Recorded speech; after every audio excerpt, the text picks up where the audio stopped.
Hello and welcome Nirmala Sitharaman ji, the Union Defence Minister, on this very special, frankly speaking, on the occasion of India's Independence Day. Welcome to the show, and I hope you will speak frankly and you will not be tied down with the protocol that the Defence Minister's position brings with it. Thank you very much for having me on the show today. Yes, let me wish you and your audience a very happy Independence Day. I think all of us can be proud of the 72 years that we've been independent. Absolutely. And Ms. Nirmala Sitharaman, as the first full-time Defence Minister of the country, how does it feel at the end of almost a year, 11 months that you've been in office? Has it been any different just being a woman, or has the crown of Defence Minister of the country been a crown of thorns for you? Oh no, not at all.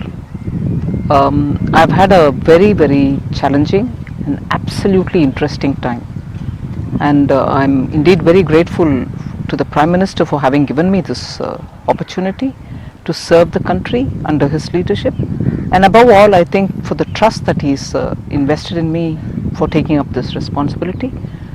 I've enjoyed every minute of it, and I must be honest in saying that I've never been made to feel, oh, because you're a woman we have to do this way, which was never done this way or that way. No, I've been treated as a minister, that's about it, and I don't for a minute feel my gender has come in the way of doing my job.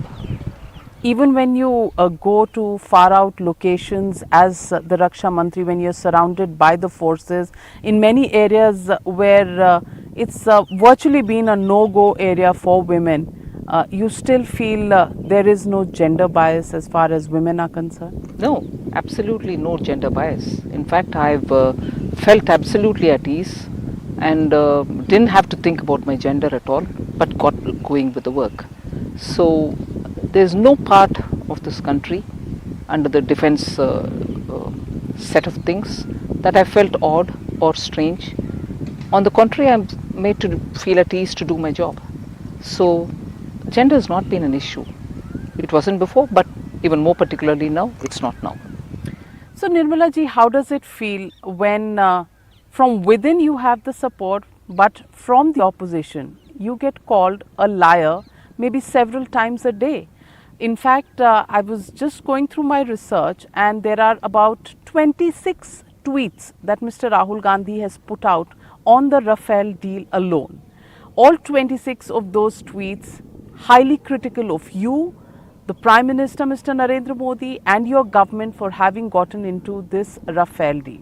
There have been 7 press conferences, and there have been multiple fora, including the Parliament, where you've been targeted, and a multiple number of times that you've been called a liar.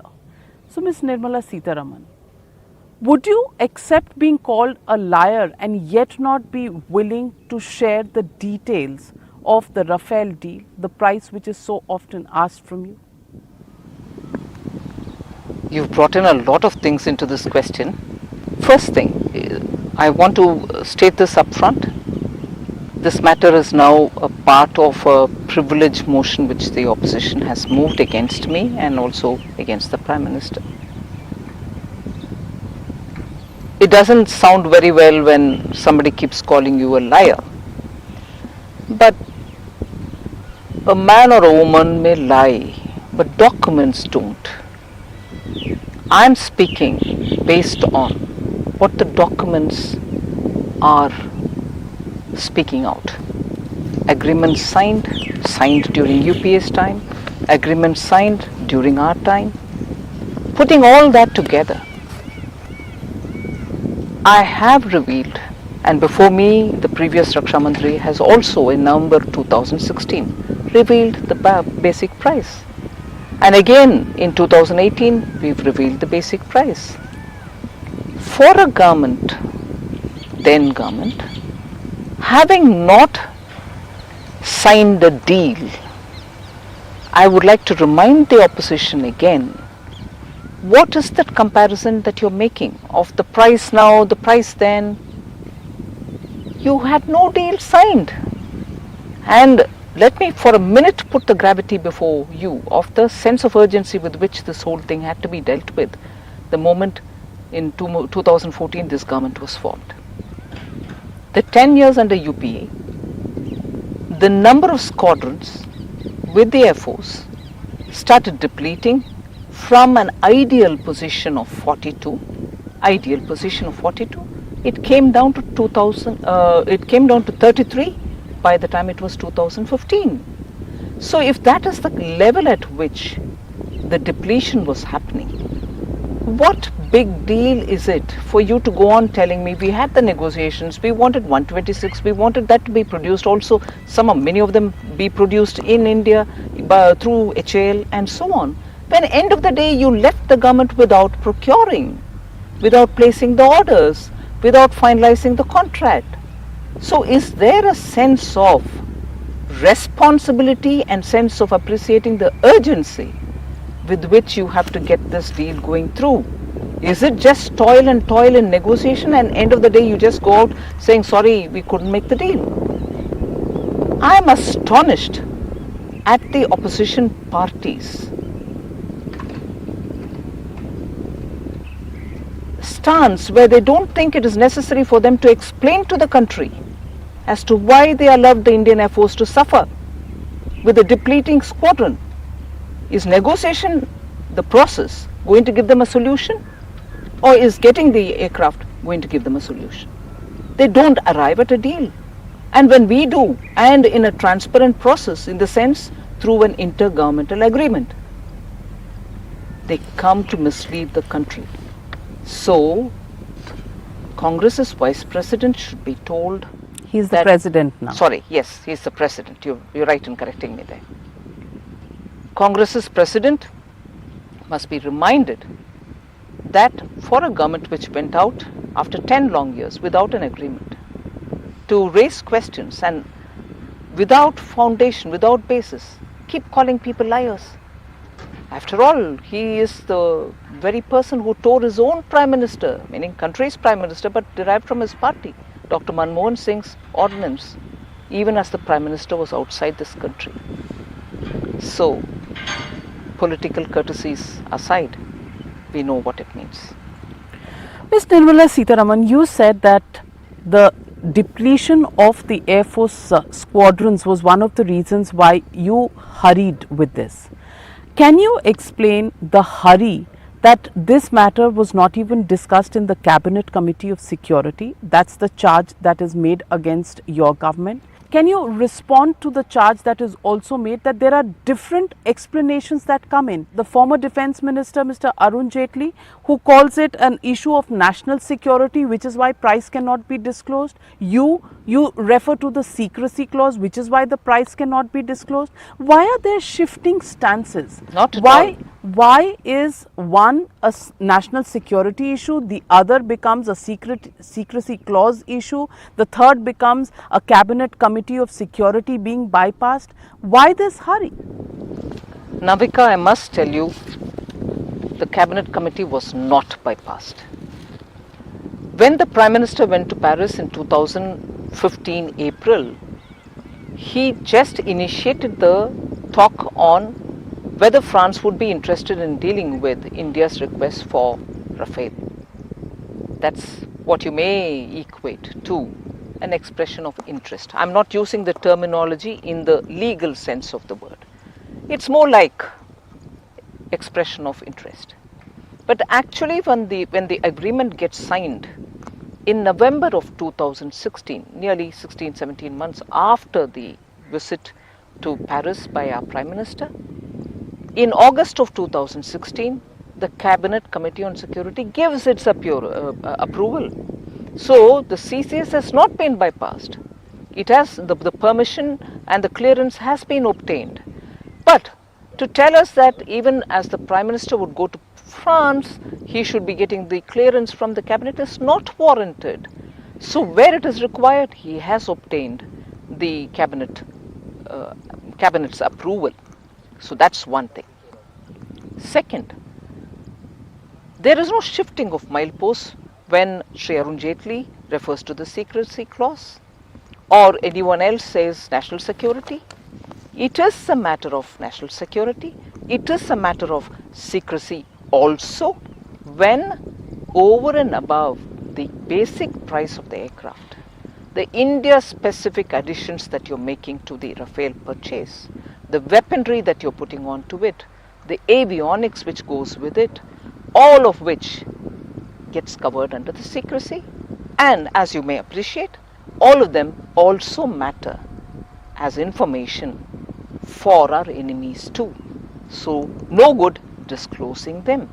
So whether you talk of national interest or whether you talk about the right references made to the secrecy clause, both under the overarching agreement which has been signed by 2008 by Sri Antony, which governs this intergovernmental agreement 2 of 2016, there is a need to distinguish between the basic cost and the India specific additions that we are making. The basic cost has been said not once but 3 times in the parliament. So we have disclosed what we can on the price. Whether you call it national interest, whether it is governed by the secrecy clause, yes, I'm saying yes for both. And therefore, the India additions, India specific additions, the aeroplane package which is part of the secrecy, or the weaponry package which is also part of the secrecy, cannot be disclosed. Whether you call it under national interest or under the secrecy, both are applicable. Ms. Nirmala Sitharaman, my question then goes on to the one fact that in November 2017, you addressed a press conference, and I'm quoting you from that press conference. You said, "I'm not running away from giving you specific numbers, we will give you. I have both the Defence Secretary and Mr. Nambiar who can give you the details. Questions about numbers are being asked by the opposition, but I don't mind these questions about numbers, cost and amount being agreed to be paid because it is public money." You also went on to said, "Parliamentary committees are also asking us. Several questions have also been answered in Parliament by Defence Minister and Minister of State. I am fully willing to discuss the cost and the money which is being spent," and so on.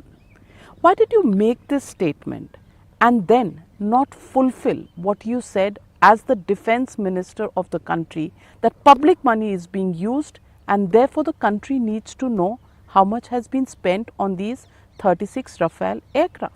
Yes, the basic price has been disclosed and I continue to disclose it. But doesn't mean that public money is being spent on weaponry. Systems which are India specific will also have to be included in this, because I've said that for what I've said, we've kept up the word. I've repeated twice in the parliament that yes, this is the cost. I've not complied with the line that I've given there. But that doesn't mean that I can violate the secrecy agreement or put the national interest to risk and say what is the price of the weaponry, what is the price of the certain specific Indian Air Force related systems which are being added onto it. That doesn't mean that I should disclose them. But people know, and Rahul Gandhi has put out in his tweet these numbers. He says Qatar has paid 1,319 crore for their aircraft. Modi is paying 1,670 crores per aircraft, and Dr. Manmohan Singh had paid 570 crore per aircraft. Those are the allegations. Ms. Nirmala Sitharaman, the reason I am asking you is that for many decades, the BJP has used the Bofors scandal to haunt the Congress party. Are you willing to risk Rafale becoming an issue that will haunt the BJP for years to come? And even then, you're not willing to actually come out clean and give the price of this aircraft? Navika, you're a very senior journalist. I would want you to just see that which you read out. And therefore, you will understand the brazenness with which things are being thrown at us. Dr. Manmohan Singh paid how much? It says 570 crore. Paid? Did he? Did he conclude an agreement? And then that amount to be sacrosanct, to be used to compare with what we are paying now. Has he paid? Has he agreed? Has he got a deal? This is the leader of the opposition speaking. Paid? Total brazenness with which charges are being laid. I'm sorry. even with the cost of creating a Bofors kind spectre Not out at of all, not at Rafale. all. I would only request you, even if the Congress party wants to compare it, saying, which they admittedly mentioned in the National Herald headline, oh, this is another Bofors, or this is going to be bigger than Bofors. They may admit it after a very long time that it is indeed a scam, Bofors. But here there is no Bofors, there is no scam. It's an intergovernmental agreement where the governments, two governments are involved. And in that, no commercial enterprise's name gets into the agreement. No commercial enterprise's name is picked up or mentioned by either us or by them. Decisions by companies like Dassault or Thales or Safran are commercial decisions. Intergovernmental agreements don't speak about commercial decisions at all.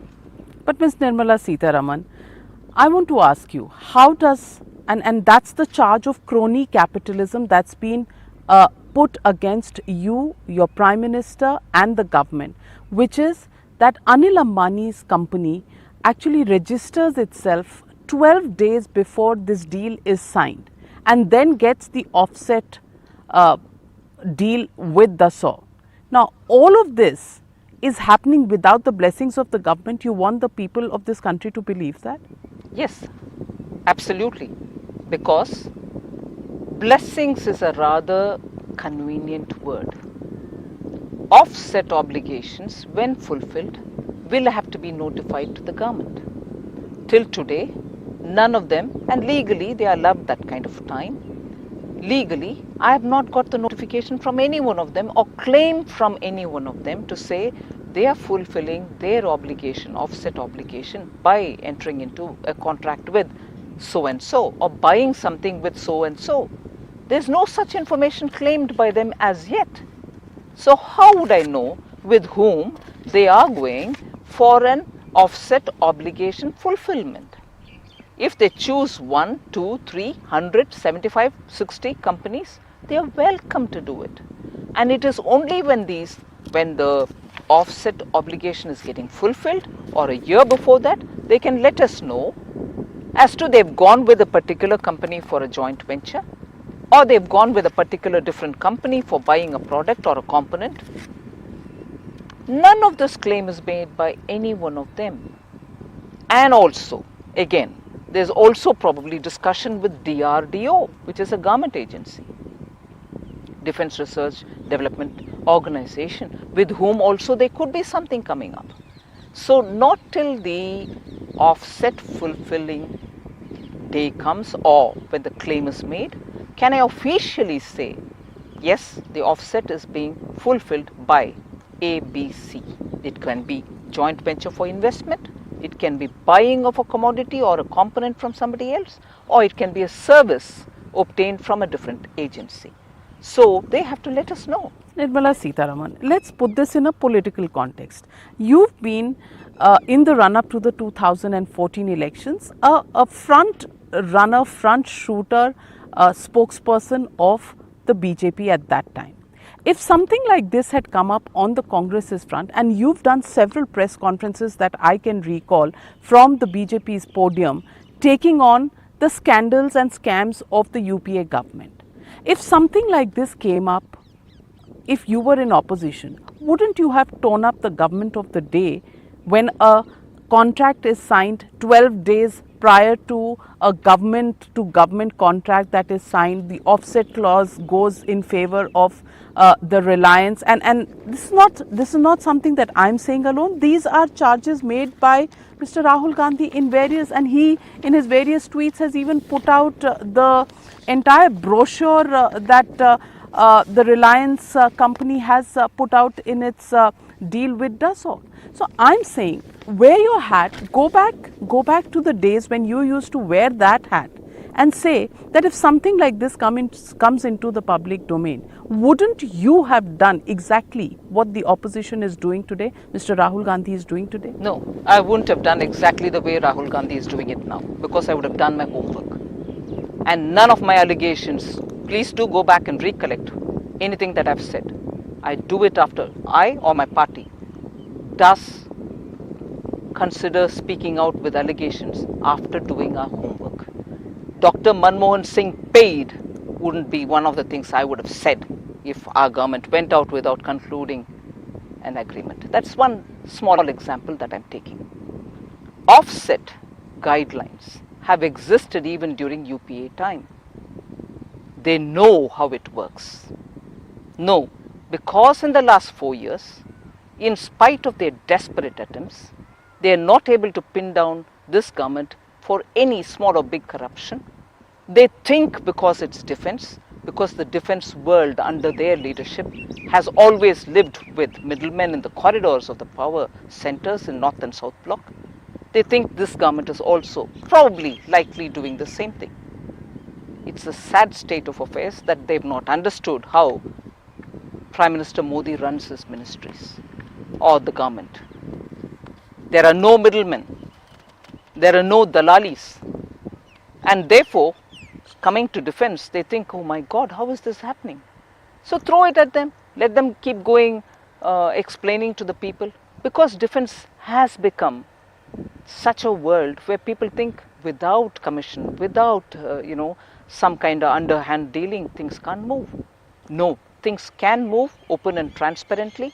We've not done anything which is beyond or aside the law. We've completely complied. It's an intergovernmental But agreement. explaining you are, Ms. Nirmala Sitharaman. Yes. Explaining you are. There is a video that has been put out by the BJP. I assume it's the BJP because it's been tweeted by several BJP leaders, where Pallavi Joshi comes out and talks about some locks in a society and compares it to the Rafale deal. You've put out videos to explain the Rafale deal. So, Yes. so is the opposition succeeding that cheetah marte raho, something will stick somewhere? No, that's in Because India. you are having to explain. Yes. And it's trending. It's trending on Twitter, that video. Yes, that's fine. I am going to have to explain because I'm in the government. I will explain. But let's be clear. The desperation with which the opposition is clinging on to this issue is only with the hope, keeping all their fingers crossed, saying at least let this stick because there's nothing against Modi government that I can speak.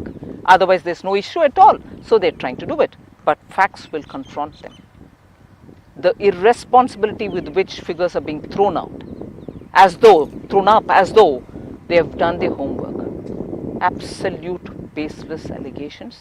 And I will defend it to the last. I'm sorry, Congress can look and search for something else.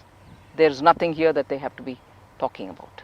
If anything, they should learn how defense deals can work without middlemen. Ms. Nirmala Sitharaman, you in Parliament, when this entire issue was debated, you have also talked about President Macron's interview given to an English weekly here. I want to draw your attention to that. In that interview, the French president has said that there is sensitive information that is involved, but it also goes on to say it's not as if the French have imposed a gag order on some of the information that could have been revealed. So, if the French are saying that there is no gag order, why are you taking such a huge risk by not being transparent about the prices? And may I tell you, there are all sorts of estimations of prices that have come out in various defense journals, in various newspapers, where they are talking about the euro 7.8 billion contract. It talks about 91.7 euro, which is the basic plane. 3.3 billion is the total basic aircraft deal. The IAF has paid 1.7 billion for India specific enhancement, euro 700 million for weaponry such as Meteor and Scalp missiles, 1.8 billion for spare parts and engines, 350 million euro for performance based logistics. All of these are estimated and put out there. So, it's not as if in today's world people can't make out the estimates of these. Exactly. And that's exactly why it is not prudent to reveal it. The moment you reveal over and above the basic price, there are people out there who can fix it for, oh, this is what is the cost of this India specific weaponry that is being added. This is what is the cost for avionics. This is the cost for something else. So it's all out there. And for you to quote Macron's statement to me, saying they've not put a gag order. It's our national interest. Tell me who's got to put a gag order? It's our national interest. It doesn't help anybody to put a gag order. Even then, if they put, should I weigh my national interest, or should I wait for somebody to tell me, no, no, it's your national interest, you have to take care? It's me who's got to take care of my national interest. I don't need a gag order from somebody else. I'll have to weigh my options to see which is going to help the country. So in fact, let me remind you, therefore, this enthusiasm to get all the price details over and above the basic price which is already disclosed in the parliament. And in that, for the non-deal that UPA left us with, compare that price and the price that I've quoted in the parliament, thrice. We are still 9% cheaper in the basic price compared to the non-deal price that they constantly quote. But with that said, I am therefore asking of this Congress president, who chose, when the Doklam incident was happening, to meet with the Chinese envoy rather than talk to the Indian government. This is also something he can keep quoting from various different sources without even remembering that his own Raksha Mantris at that time, Raksha Mantri for the country, but Raksha Mantri derived from the Congress party when they were in power. How many times have they not mentioned? This is no waterboardary business. How many times haven't they said, in the national interest, I'm sorry, we cannot disclose it. And this is not because UPA did it that we are doing, but we truly believe disclosing those India-specific additions costs will only reveal it for our enemies. But this is public money. And yes, it's public money. And someday you will have to tell the CAG, the Public Accounts Committee, the parliamentary procedures. Very well. Nobody is denying the CAG. They will get to saying it. And they will be sworn to secrecy as well? Let them see the accounts. Who's saying no? That will be happening by procedure. But here is a person who did not want the government of India to be consulted or talked to when Doklam was happening, but called the Chinese ambassador to ask him. I'm not saying more. Would you have taken him into confidence regarding the Doklam issue if he had called you? The kind of relationship that exists between Mr. Rahul Gandhi and the BJP, would you have taken him into confidence? So he didn't take us to confidence because of the but he took the confidence of the Chinese ambassador? Are you suggesting that? Doesn't help the country's democracy.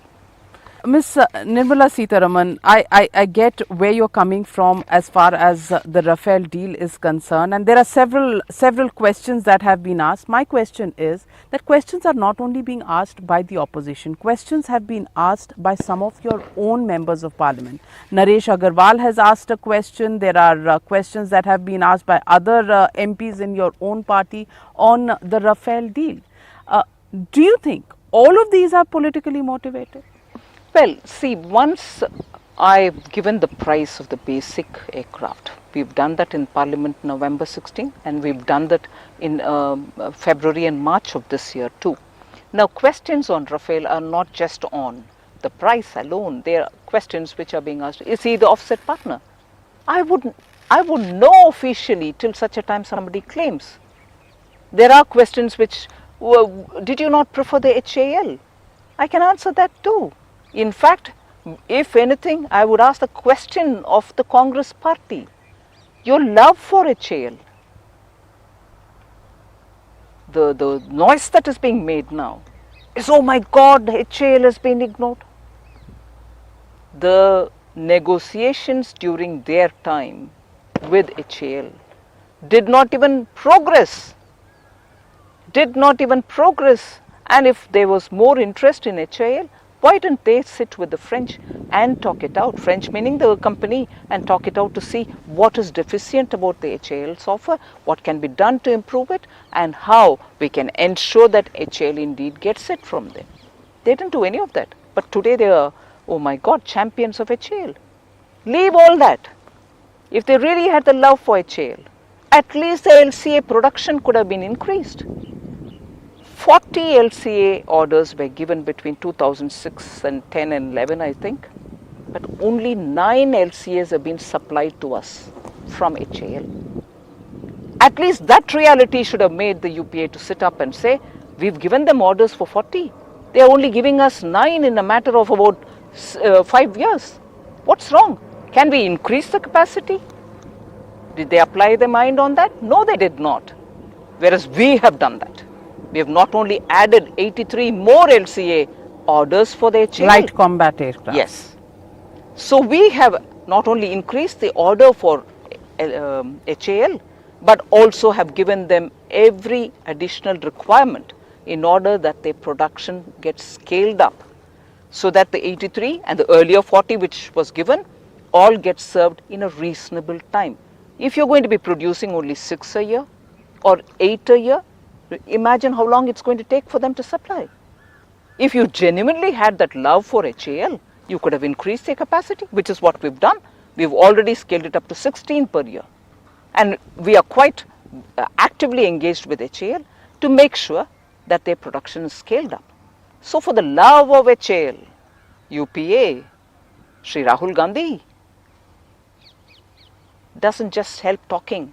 Show us what you've done for HAL's betterment. Okay, that's a strong one, but let me come to another controversy deviating from the Rafale deal, which is the Aero Show. Was in Karnataka for 21 years, has been the baby of Karnataka. It's a state where you are a member of parliament from. That's been stated by the former Chief Minister, Mr. Sitharaman, and the present Chief Minister, Mr. Kumaraswamy. And now you want to bring the Air Show to Uttar Pradesh, to Yogi Adityanath. Is that politics again?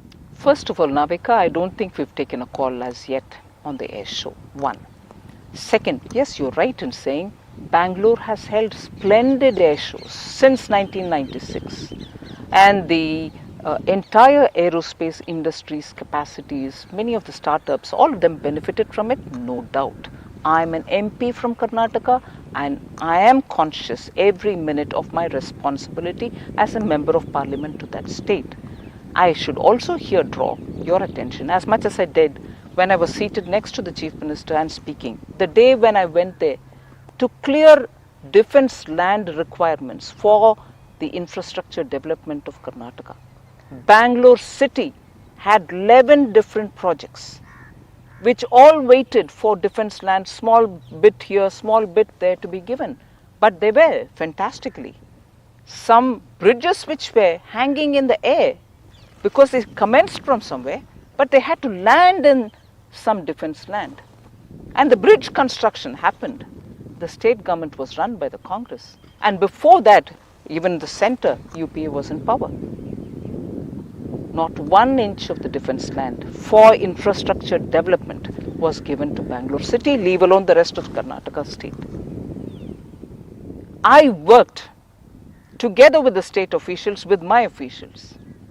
And when we were almost about, and former Chief Minister Siddaramaiah ji knows about it. He wanted me to give a date, I had agreed to give a date, but it just couldn't work out. And sooner you had the state assembly elections. Post that, July 18th, last month, the new Chief Minister, Shri Kumaraswamy, had come and seen me, asked me for the land. I again sent officials to see if there's anything else new or different or whatever.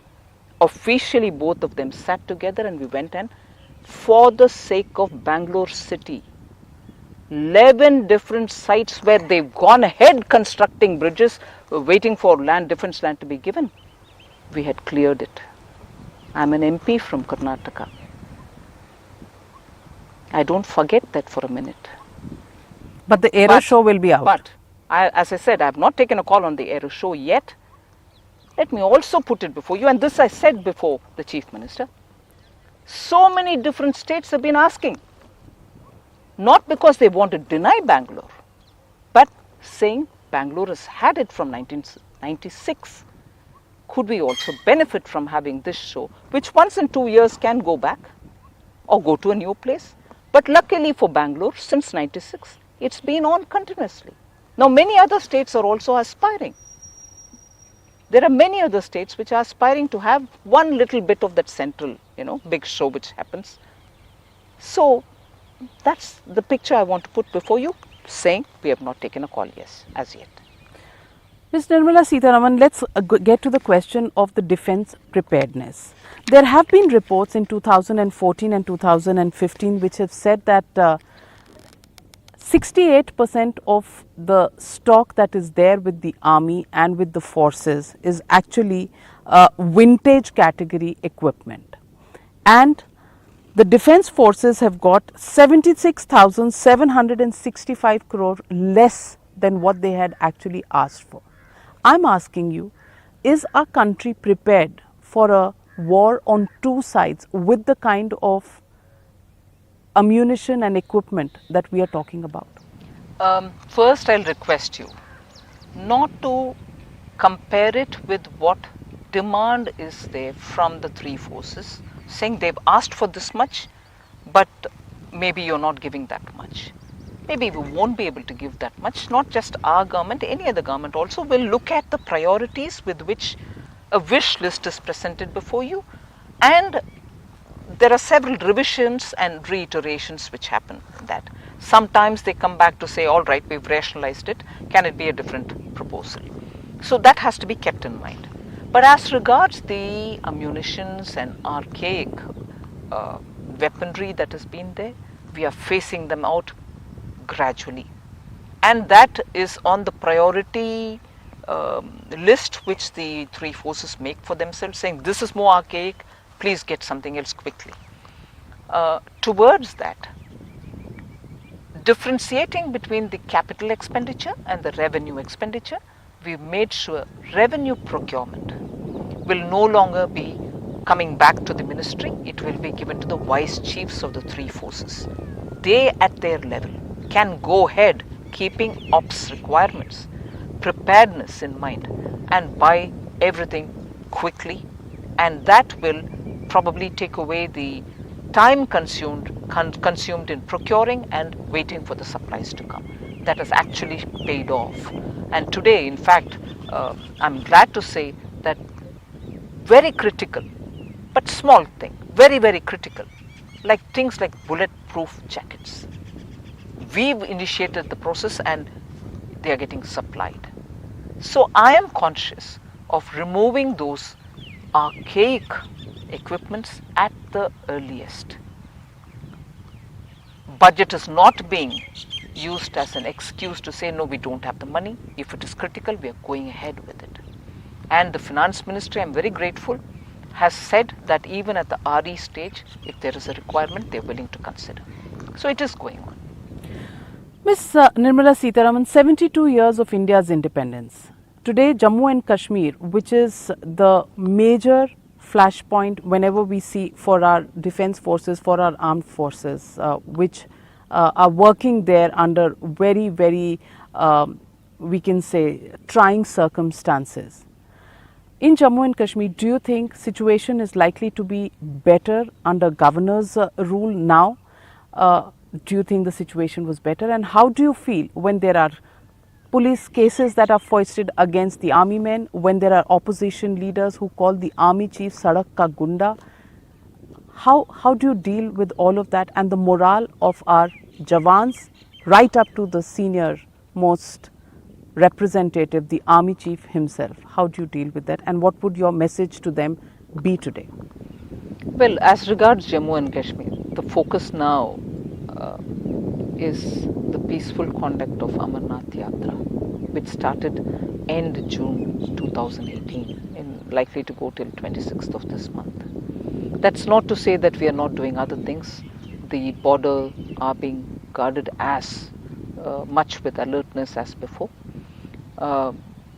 Hinterland, the infiltration driven or infiltrators triggered incidents have come down.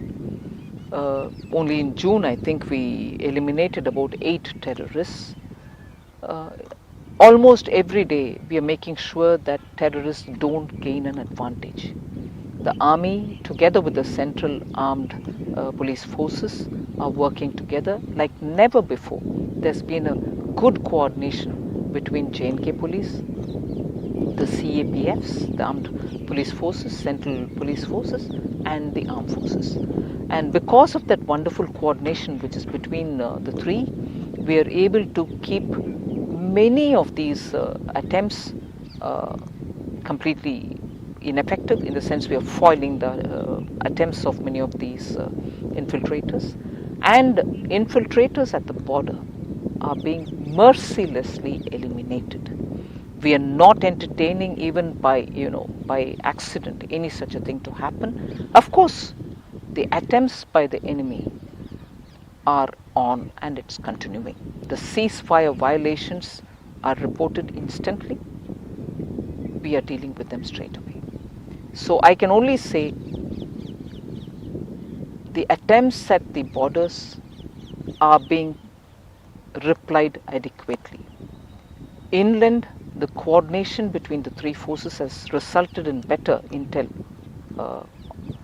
sharing, and as a result, effective action is being taken. And I think infiltrators are not finding much of a success. Partly explains why Amarnath Yatra is going on peacefully, except of course because of the rain it had to halt for some time, and I hope it will go on in the same way till 26th. What's your message to our Jawans? We lost 4 of our brave soldiers, including Costa Brane, Major Costa Brane, who has a 2-year-old son, the only son of his parents. At such occasions, Ms. Nirmala Sitharaman, what would be your message to those mothers, those families, and of course to all of those Jawans who are at our borders guarding this country? What would your message to them on Independence Day be? I can only be, with a heavy heart, extremely proud of these sacrifices. Of course, our attempt is to make sure that not one life is lost. We shall make sure that the preparedness is strengthened. Nothing from my side will be left to chance, or nothing will be from our side found wanting. I'll ensure that we are not going to be one step behind. Our armed forces will be given everything to keep themselves up and ready. But each time a sacrifice happens, it definitely tugs at your heart. It's not easy at all for me to put it in words as to what the family has lost, each of them. It's not possible for me to capture that in words. I can only say, on behalf of the nation, a big thank you, and assure that we'll never forget the sacrifice. On that note, Ms. Nirmala Sitharaman, questions are many. We wish we could have asked you many more questions, but for the moment, we'll thank you, and we hope you'll give us an opportunity. Again to sit down to analyze the defense preparedness of our country, the challenges that we face on every single side of our borders, and what our Jawans, our defense forces really mean for this country. Thank you very much for joining. Thank you.